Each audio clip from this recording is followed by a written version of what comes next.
Hi, Chem Peeps. Let's learn about how to balance a chemical equation today.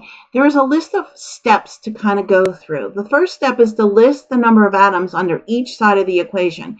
We think of that arrow between the reactant side and the product side as like an equal sign, and we want to have the same number on both sides. So let's go ahead and list the number of atoms on each side. Okay, I made this list by looking at the subscripts of each substance. If there's no number, like here on iron, we're going to say there's 1.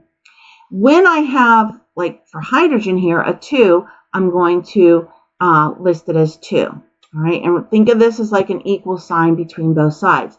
The next step is to start with atoms that are not hydrogen, oxygen, or polyatomic ions. There are no polyatomic ions in this equation. I'll show that in my next example. I am going to start with iron.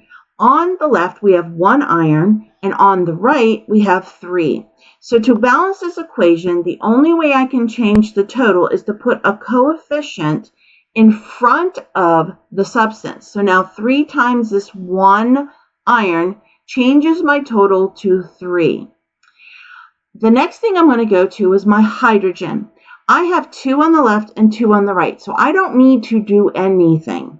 Let's look at the oxygen. I have 1 on the left, 4 on the right. So I'm going to put a coefficient in front of the water, and I'm going to multiply that 4 out in front of the water to both of the elements.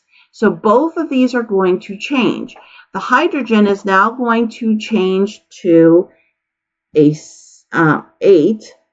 And the oxygen is going to change to a 4.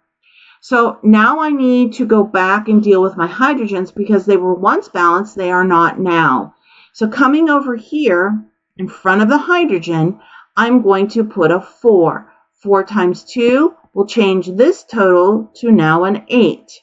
I did not put anything in front of the iron oxide, and that is because I didn't need to. So we assume there is a 1 here. So this equation is now balanced. Check me out on YouTube and TikTok at Kim's Chem Chats.